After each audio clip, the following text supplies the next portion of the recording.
Hello again. It's time to read Act 3 of Julius Caesar. Get your book. If it's the same Dover edition as mine, it's on page 35. And let's proceed. Scene 1 is in Rome before the Capitol, the Senate sitting above, and they're going up to the Senate meeting. Crowd of people is there, all wanting to talk to Caesar. Among them is Artemidorus. It says, and the soothsayer. Both of these guys who have a message for Caesar. One of them who formerly said, beware the Ides of March.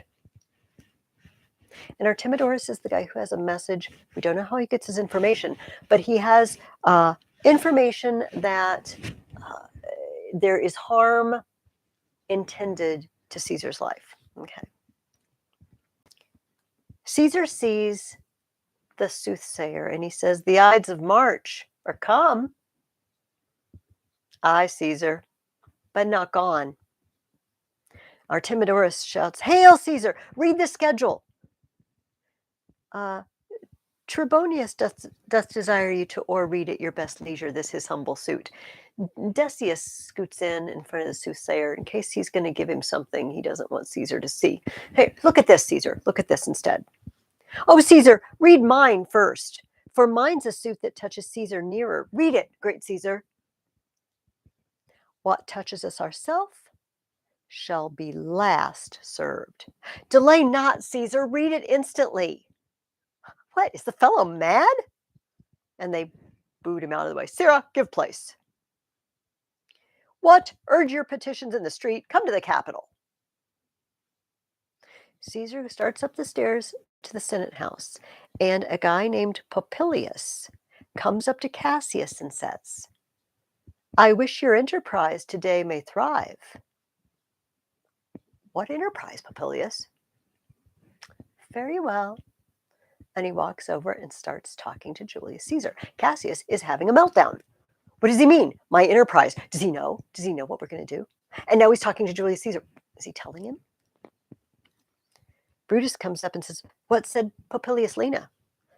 He wished today our enterprise might thrive. I fear our purpose is discovered. Look how he makes to Caesar. Mark him. Watch their conversation. Casca, be sudden, for we fear prevention. Brutus, what shall be done? If this be known, Cassius or Caesar never shall turn back, for I will slay myself.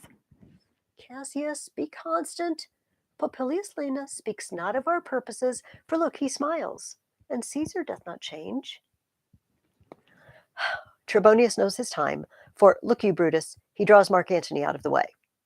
Trebonius's job in this operation is to get Mark Antony out of the way so he doesn't stop them.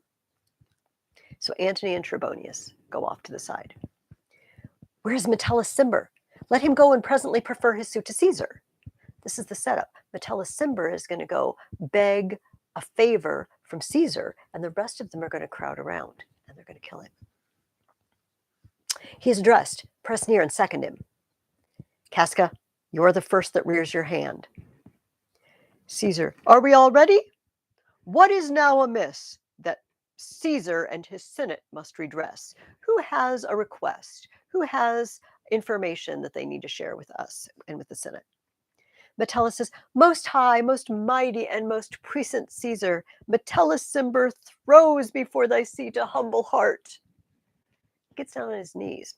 I must prevent thee, Cimber. These couchings and these lowly courtesies might fire the blood of ordinary men, and turn preordinance and first decree into a law of children. Be not fond to think that Caesar bears such rebel blood that will be thawed from the true quality with that which melteth fools. I mean, sweet words, low-crooked courtesies, and base spaniel fawning. Don't get down on your knees and grovel. Thy brother by decree is banished. If thou dost bend and pray and fawn for him, I spurn thee like a cur out of my way. No, Caesar doth not wrong, nor without cause will he be satisfied. Metellus, pretending that he's really concerned about his brother, is there no voice more worthy than my own to sound more sweetly in great Caesar's ear for the repealing of my banished brother? Brutus steps up to second him. I kiss thy hand, but not in flattery, Caesar, desiring thee that Publius Cimber may have an immediate freedom of repeal. What? Brutus? Caesar is so surprised that Brutus is involved in this.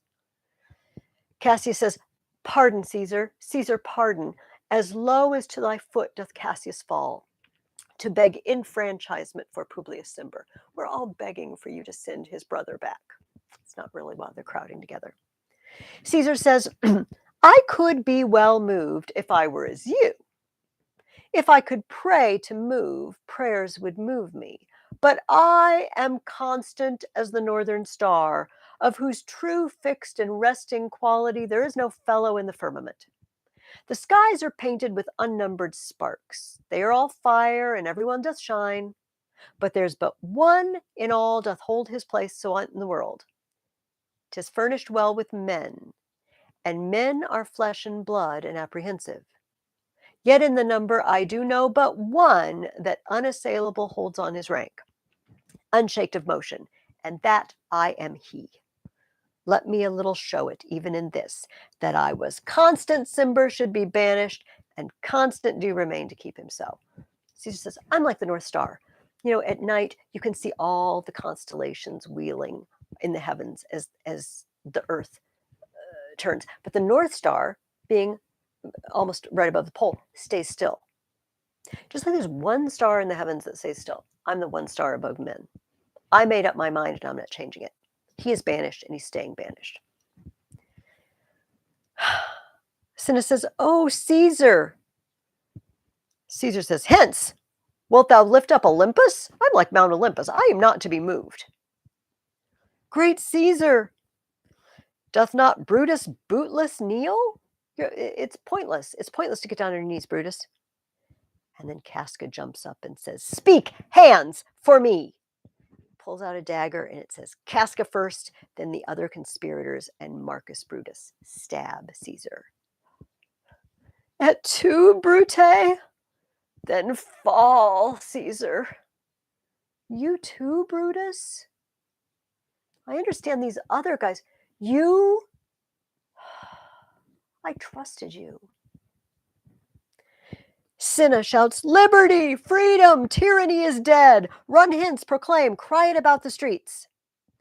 Some to the common pulpits and cry out, liberty, freedom, and enfranchisement. Now, Brutus turns to talk to the senators because they've just watched Caesar get stabbed to death right in front of them. And they may be wondering, who's next? Am I next? Who all are they going for?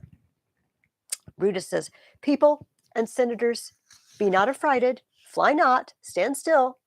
Ambition's debt is paid. Go to the pulpit, Brutus. And Cassius, too. Where's Publius? Here, quite confounded with this mutiny. Stand fast together, lest some friend of Caesar's should chance. Talk not of standing, Publius, good cheer. There is no harm intended to your person, nor to no Roman else. So tell them, Publius. And leave us, Publius, lest that the people rushing on us should do your age some mischief. Do so, and let no man abide this deed but we, the doers. All right? Nobody's going to suffer anything. We're not going to kill anyone else, and no one's going to suffer for this except we who are going to take responsibility for what we've done. All right. Trebonius comes back. He's the guy who's been keeping Mark Antony busy. Where's Antony? Trebonius says, fled to his house, amazed. Men, wives, and children stare, cry out, and run as it were doomsday. Brutus says, fates, we will know your pleasures. That we shall die, we know. 'Tis but the time and drawing days out that men stand upon. Cassius says, why, he that cuts off 20 years of life cuts off so many years of fearing death. Brutus says, well, we're going to die someday. If they come and attack us and kill us for doing this, at least we feel like we did the right thing and we were going to die anyway someday. And Cassius said, yeah, it's even helpful because the earlier you die, the more suffering you get out of. Brutus says, grant that, and then is death a benefit. So are we Caesar's friends that have abridged his time of fearing death.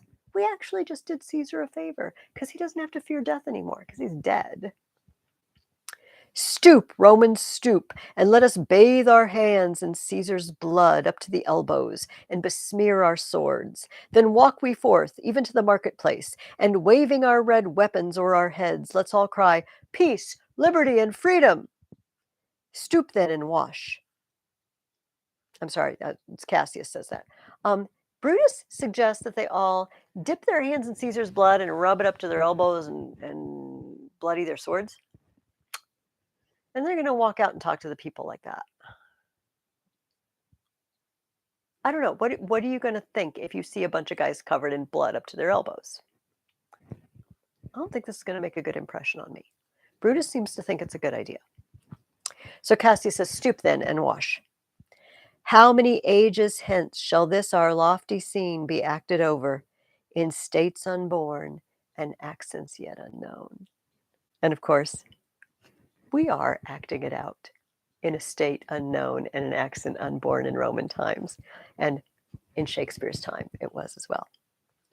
How many times shall Caesar bleed in sport that now on Pompey's basis lies along no worthier than the dust? Catch this. Caesar is lying at the base of a statue of Pompey. That is where they killed him. Pompey's statue is looking over him. Pompey, the man that Caesar drove to his death in civil war.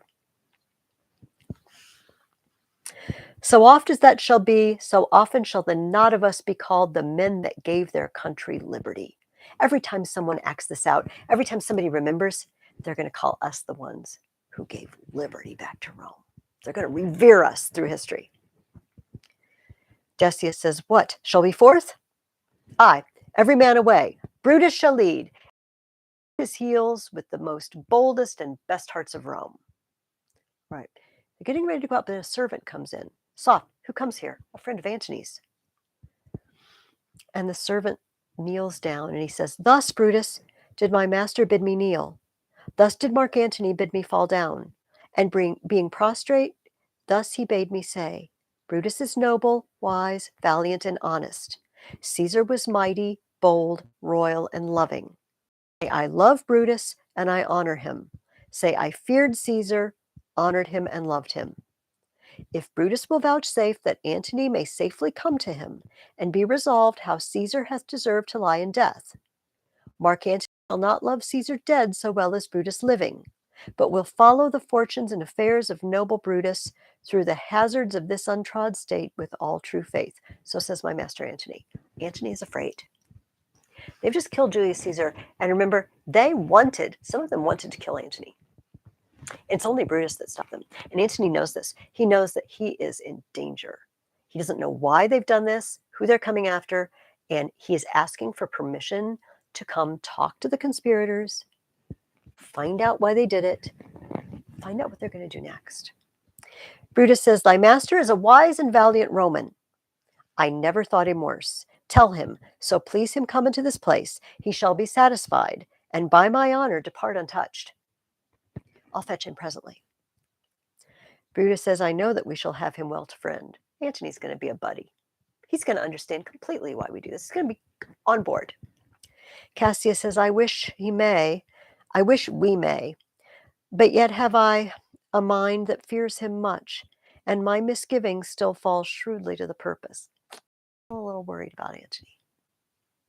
Antony comes in, but here comes Antony. Welcome, Mark Antony. Antony looks at them, but then he looks on the ground and he sees Caesar's body.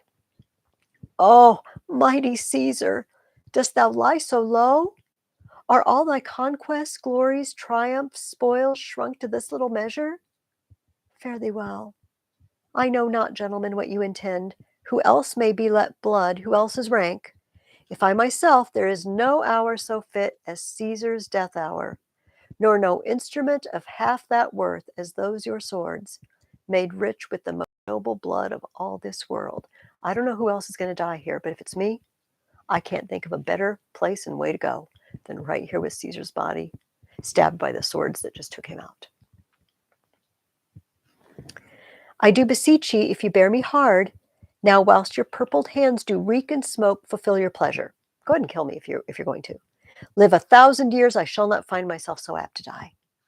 No place will please me so, no mean of death, as here by Caesar and by you cut off, the choice and master spirits of this age. Brutus says, "Oh, Antony, beg not your death of us, though now we must appear bloody and cruel, as by our hands and this our present act ye see we do. Yet see you but our hands, and this the bleeding business they have done. Our hearts you see not. They are pitiful, and pity to the general wrong of Rome. As fire drives out as fire drives out fire, so pity hath done this deed on Caesar. For your part, to you our swords have leaden points, Mark Antony. Our arms in strength of malice, and our hearts of brother's temper, do receive you in with all kind love, good thoughts, and reverence." Cassius says, "Your voice shall be as strong as any man's in disposing of new dignities. You can be our partner in divvying up the state, in divvying up offices, because everything's going to have to be redone now that the head of state is gone. Antony, you can be a part of that." Brutus says, "Only be patient till we have appeased the multitude, beside themselves with fear, and then we will deliver you the cause why I, that did love Caesar when I struck him, have thus proceeded." Antony says, "I doubt not of your wisdom. Let each man render me his bloody hand." He's going to shake hands with them, and their hands are covered in blood. "First, Marcus Brutus, will I shake with you? Next, Caius Cassius, do I take your hand? Now, Decius Brutus, yours. Now yours, Metellus. Yours, Cinna. And my valiant Casca, yours. Though last, not least in love, yours, good Trebonius. Gentlemen all." Alas, what shall I say? My credit now stands on such slippery ground that one of two bad ways you must conceit me, either a coward or a flatterer. I just shook hands with the people who murdered the guy I was devoted to. I must seem like either a coward that I gave in, or that I'm just buttering you up and flattering you to stay alive. That must be what you think of me. That I did love thee, Caesar, oh, 'tis true. If then thy spirit look upon us now, shall it not grieve thee dearer than thy death, to see thy Antony making his peace, shaking the bloody fingers of thy foes, most noble, in the presence of thy corse? Had I as many eyes as thou hast wounds, weeping as fast as they stream forth thy blood, it would become me better than to close in terms of friendship with thine enemies. Pardon me, Julius. Here wast thou bade, brave heart. Here didst thou fall, and here thy hunters stand, signed in thy spoil, and crimsoned in thy lethe. O world, thou wast not the forest to this heart, and this indeed, O world, the heart of thee. How like a deer strucken by many princes dost thou lie here. There's a pun in this section. Heart, you're feeling, and heart, H-A-R-T, means a deer. He was like a stricken deer, and the hunters got him. But he was also the heart of Rome and the heart of Antony. Cassius says, Mark Antony, pardon me, Caius Cassius. The enemies of Caesar shall say this, then in a friend it is cold modesty. I blame you not for praising Caesar so, but what compact mean you to have with us? Will you be pricked in number of our friends? Or shall we on and not depend on you? Antony says, therefore I took your hands, but was indeed swayed from the point by looking down on Caesar. Friends am I with you all, and love you all, upon this hope that you shall give me reasons why and wherein Caesar was dangerous. Brutus says, or else this were a savage spectacle. Our reasons are so full of good regard that were you, Antony, the son of Caesar, you should be satisfied. He says, that's all I seek, and am moreover suitor that I may produce his body to the marketplace, and in the pulpit, as becomes a friend, speak in order of his funeral. Brutus says, you shall, Mark Antony. Antony has just asked to take the body out and speak a few words in public as a funeral for Caesar. And Brutus sees no problem. Sure, go ahead, we'll be glad. Cassius does see a potential problem. He says, Brutus, a word with you. You know not what you do. Do not consent that Antony speak in his funeral. Know you how much the people may be moved by that which he will utter? Do you not understand? He may say things that will prejudice the masses against us. don't do it. Brutus says, by your pardon, I will myself into the pulpit first, and show the reason of our Caesar's death. What Antony shall speak, I will protest he speaks by leave and by permission, and that we are contented Caesar shall have all true rights and lawful ceremonies. It shall advantage more than do us wrong. Cassius says, I know not what may fall, I like it not. Bruce says, look, I'm going to go up and speak first. I will be very reasonable.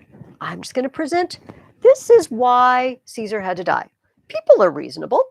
If I explain myself, they'll be more than happy to agree with me. And then it doesn't matter, just let Antony do whatever he wants. And we'll just tell everybody, we're letting Antony speak.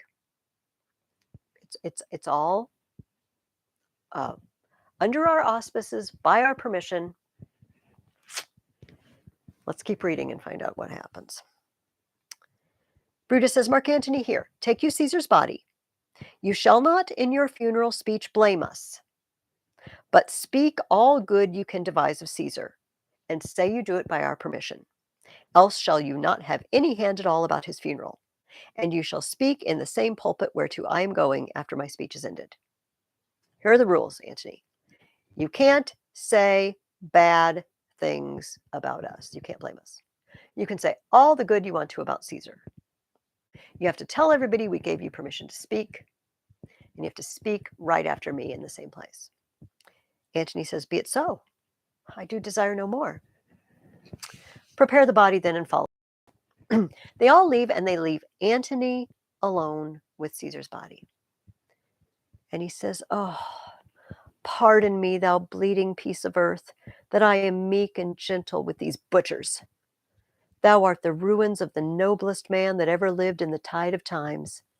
Woe to the hand that shed this costly blood.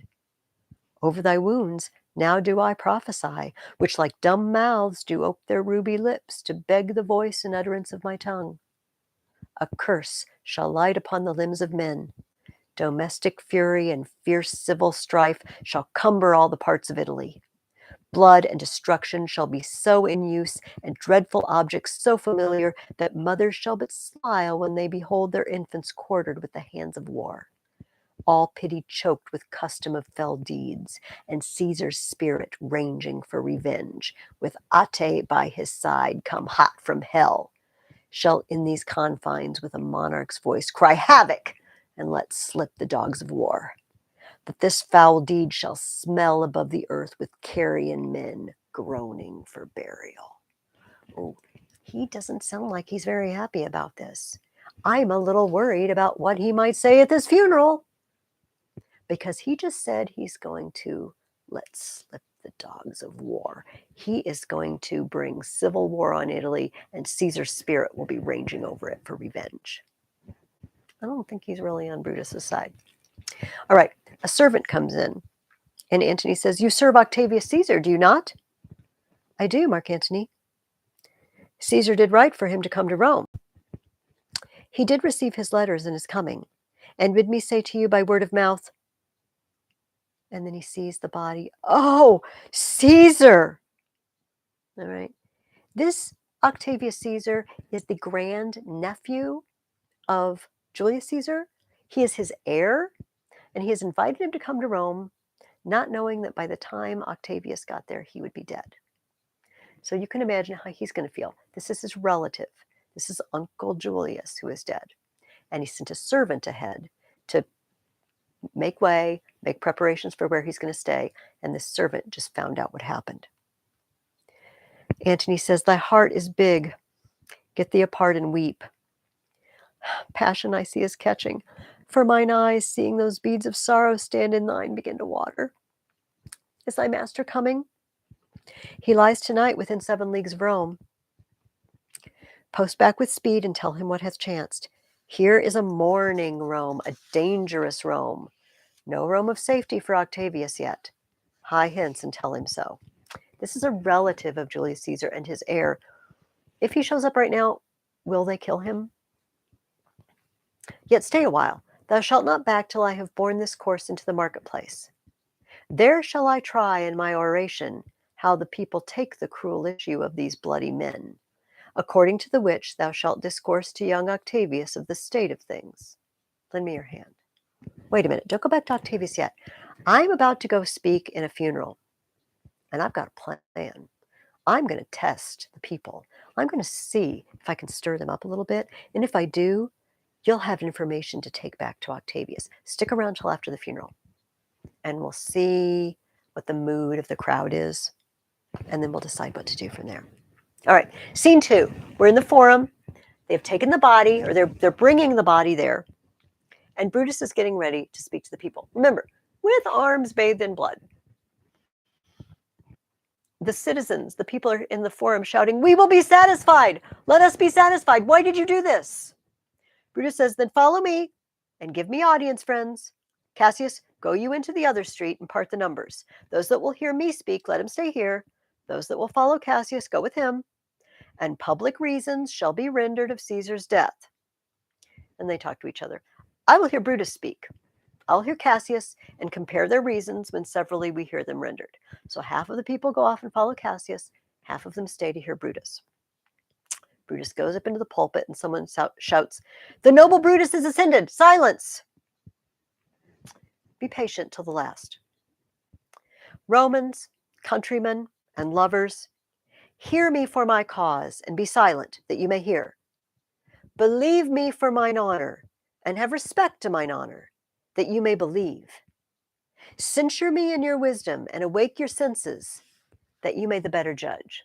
If there be any in this assembly, any dear friend of Caesar's, to him I say that Brutus's love to Caesar was no less than his.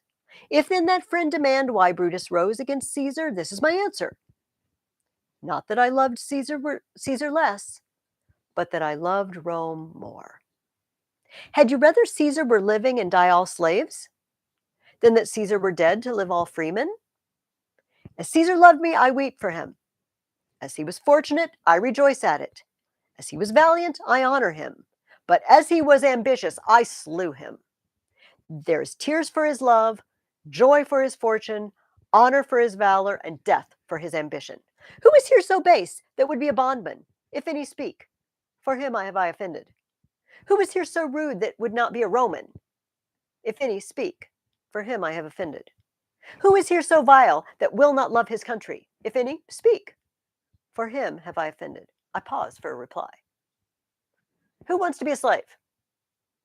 Who wants to be bossed around by a new king? Nobody? Then I've offended nobody. They yell, "None, Brutus, none." Then none have I offended. I have done no more to Caesar than you shall do to Brutus. The question of his death is enrolled in the Capitol, his glory not extenuated, wherein he was worthy, nor his offenses enforced, for which he suffered death. All right. Antony now comes in with several others carrying Caesar's body. Here comes his body, mourned by Mark Antony, who, though he had no hand in his death, shall receive the benefit of his dying, a place in the commonwealth, as which of you shall not? With this I depart, that as I slew my best lover for the good of Rome, I have the same dagger for myself when it shall please my country to need my death. Live, Brutus, live, live. Bring him with triumph home into his house. Give him a statue with his ancestors. Let him be Caesar. Caesar's better parts shall be crowned in Brutus. We'll bring him to his house with shouts and clamors. Brutus tries to calm him down. My countrymen. Peace, silence, Brutus speaks. Peace, oh. Good countrymen, let me depart alone. And for my sake, stay here with Antony. Do grace to Caesar's corpse, and grace his speech tending to Caesar's glories, which Mark Antony by our permission is allowed to make. I do entreat you, not a man depart, save I alone, till Antony have spoke. Stay, ho, and let us hear Mark Antony. Let him go up into the public chair. We'll hear him. Noble Antony, go up. For Brutus's sake, I am beholding to you. Right? So you get the impression everybody's pro Brutus at this point. Yay, we're going to take him out. We're going to make him Caesar. Yay, Brutus. Put a statue up of him. He's a great guy. We love the Brutus family. Oh, he wants us to hear Antony. Okay, we'll hear Antony. We'll do anything Brutus says. Antony goes up and he says, for Brutus' sake, I am beholding to you. What does he say, Brutus? He says, for Brutus' sake, he finds himself beholding to us all. 'Twere best he speak no evil. 'Twere best he speak no harm of Brutus here. This Caesar was a tyrant. Nay, that's certain. We are blessed that Rome is rid of him. Peace. Let us hear what Antony can say. Everybody's, oh, yay. Caesar's dead. So glad. Brutus is so right. He was a tyrant. Antony says, you gentle Romans, peace, lo, let us hear him. Shut up. Antony's going to talk.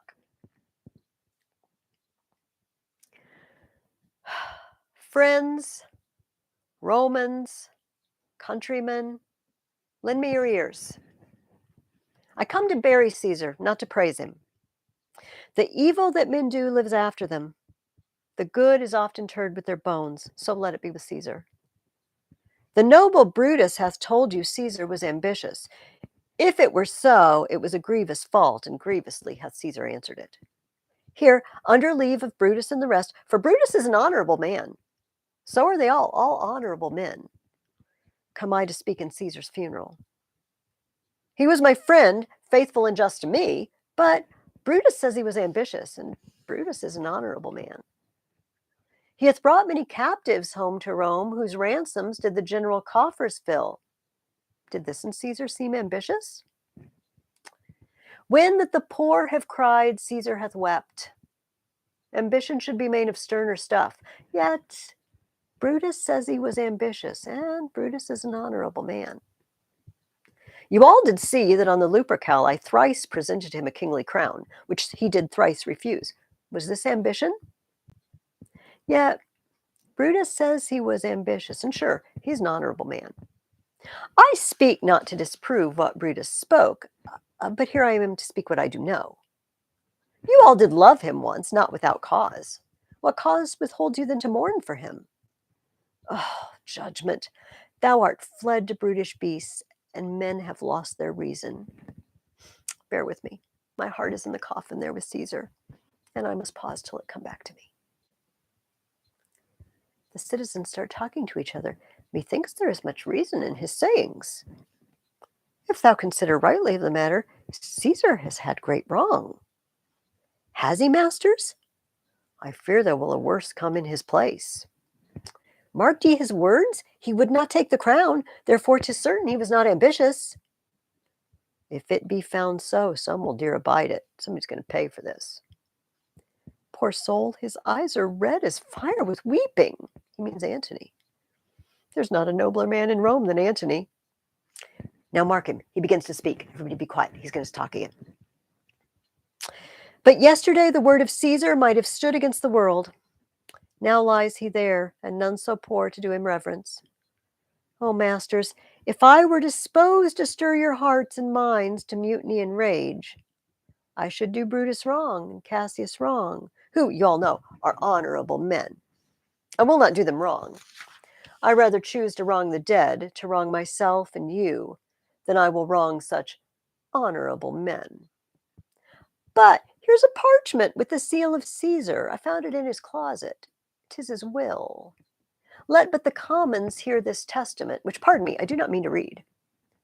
And they would go and kiss dead Caesar's wounds and dip their napkins in his sacred blood, yea, beg a hair of him for memory, and dying mention it within their wills, bequeathing it as a rich legacy unto their issue. The citizens just heard there's a will. There's a will? We'll hear the will. Read it, Antony. The will. We will hear Caesar's will. Have patience, gentle friends. I must not read it. It is not meet you know how Caesar loved you. You are not wood, you are not stones, but men. And being men, hearing the will of Caesar, it will inflame you. It will make you mad. For 'tis good you know not that you are his heirs. For if you should, oh, what would come of it? Read the will. We'll hear it, Antony. You shall read us the will. Caesar's will. Will you be patient? Will you stay a while? I have o'ershot myself to tell you of it. I fear I wrong the honorable men whose daggers have stabbed Caesar. I do fear it. They were traitors, honorable men. The will, the testament. They were villains, murderers. The will, read the will. You will compel me then to read the will? Then make a ring about the corpse of Caesar and let me show you him that made the will. Shall I descend? And will you give me leave? Come down, descend. You shall have leave. A ring, stand round. Stand from the hearse, stand from the body. Rome for Antony, most noble Antony. Nay, press not so upon me, stand far off. Stand back, stay, room, bear back. They're all standing around Caesar's body now. And Antony goes on. If you have tears, prepare to shed them now. You all do know this mantle, his cloak. I remember the first time ever Caesar put it on. It was on a summer's evening in his tent. That day he overcame the nervii. Look, in this place ran Cassius's dagger through. See what a rent the envious Casca made. Through this the well-beloved Brutus stabbed. And as he plucked his cursed steel away, mark how the blood of Caesar followed it, as rushing out of doors, to be resolved if Brutus so unkindly knocked or no. For Brutus, as you know, was Caesar's angel. Judge, O you gods, how dearly Caesar loved him. This was the most unkindest cut of all. For when the noble Caesar saw him stab, ingratitude, more strong than traitor's arms, quite vanquished him. Then burst his mighty heart, and in his mantle muffling up his face, even at the base of Pompey's statue, which all the while ran blood, great Caesar fell. Oh, what a fall was there, my countrymen. Then I and you and all of us fell down, whilst bloody treason flourished over us. Oh, now you weep, and I perceive you feel the dint of pity. These are gracious drops. Kind souls, what weep you when you but behold our Caesar's vesture wounded? Look you here. Here is himself, marred as you see with traitors. He rips back the robe and he shows them the body with all the knife holes in it. Oh, piteous spectacle! Oh, noble Caesar! Oh, woeful day! Oh, traitors, villains! Oh, most bloody sight! We will be revenged! Revenge, about, seek, burn, fire, kill, slay! Let not a traitor live! Antony tries to calm them. Stay, countrymen. Peace! There, hear the noble Antony. We'll hear him. We'll follow him. We'll die with him. Good friends, sweet friends, let me not stir you up to such a sudden flood of mutiny.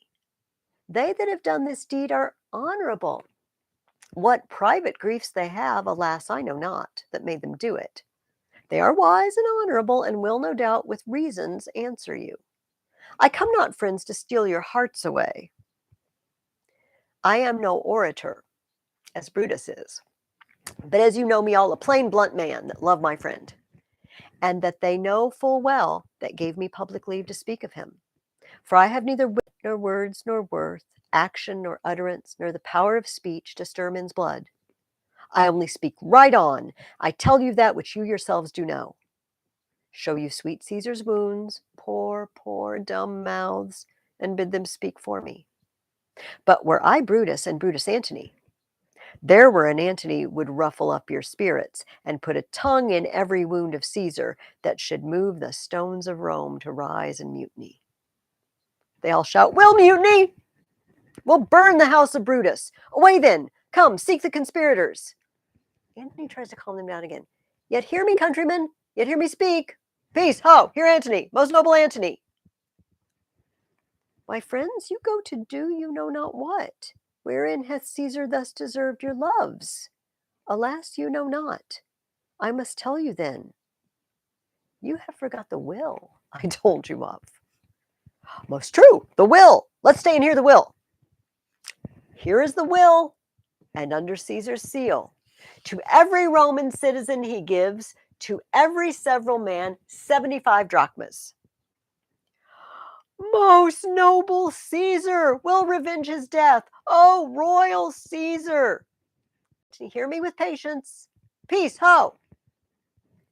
Moreover, he hath left you all his walks, his private arbors, and new planted orchards on this side Tiber. He hath left them you and to your heirs forever, common pleasures to walk abroad and recreate yourselves. Here was a Caesar.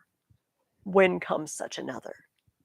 Never, never. Come, away, away. We'll Burn his body in the holy place, and with the brands fire the traitors' houses. Take up the body. Go fetch fire. Pluck down benches. Pluck down forms, windows, anything. They're grabbing anything made of wood they can. They're grabbing Caesar's body to go make a funeral pyre and finish the funeral. And they leave, and Antony says, now let it work. Mischief, thou art afoot. Take thou what course thou wilt. He did it beautifully. He said, I'm no orator. If I were Brutus, I could really stir you up. Oh, he stirred him up. All right, a servant comes in, and Antony says, how now, fellow? Sir, Octavius has already come to Rome. Where is he? He and Lepidus are at Caesar's house. Antony says, and thither will I straight to visit him. He comes upon a wish. This is perfect time. I have got the people wrapped around my finger. We can rule Rome. We run the show. Fortune is merry, and in this mood will give us anything. The servant said, I heard him say Brutus and Cassius are rid like madmen through the gates of Rome. They're hightailing it out. Belike they had some notice of the people, how I had moved them. Bring me to Octavius. Okay. One more scene in Act 3, and we're just in a street. Remember, the mob has been driven wild by Antony's speech. He has stirred them up to hatred of Brutus and Cassius, love for Caesar that they never had when he was alive, probably. And they think Antony can do no wrong. And they think the conspirators are just completely and utterly evil. All right. So there's a man walking down the street, and he is Cinna. But he is Cinna the poet. One of the conspirators, one of the murderers of Caesar, was named Cinna. This is a different Cinna. And Cinna says, I dreamt tonight that I did feast with Caesar, and things unluckily charge my fantasy. I have no will to wander forth of doors, yet something leads me forth. Dreamed last night I was going to have dinner with Julius Caesar. Doesn't know Julius Caesar is dead. And the citizens, crazed by Antony's speech, encounter him. And they say, what is your name? Whither are you going? Where do you dwell? Are you a married man or a bachelor? Answer every man directly, aye and briefly, aye and wisely, aye and truly, you were best. What is my name? Whither am I going? Where do I dwell? Am I a married man or a bachelor? Then to answer every man directly and briefly, wisely and truly, wisely I say, I am a bachelor. Wisely? That's as much as to say that they are fools that marry. You'll bear me a bang for that, I fear. Proceed directly. Directly, I'm going to Caesar's funeral. As a friend or an enemy? As a friend. That matter is answered directly. For your dwelling, briefly. Briefly, I dwell by the Capitol. Your name, sir, truly. Truly, my name is Cinna. Tear him to pieces. He's a conspirator. I am Cinna the poet. I am Cinna the poet. Tear him for his bad verses. Tear him for his bad verses. I am not Cinna the conspirator. It is no matter. His name's Cinna. Pluck but his name out of his heart and turn him going. Tear him, tear him. Come brands, ho, firebrands, to Brutus's, to Cassius's, burn all. Some to Decius's house and some to Casca's, some to Ligarius's. Away, go. And so at the end of Act 3, the crowd is running wild, rioting, murdering innocent people in the street. Because Antony was really good at what he set out to do. All right, that's Act 3. See you next time for Act 4.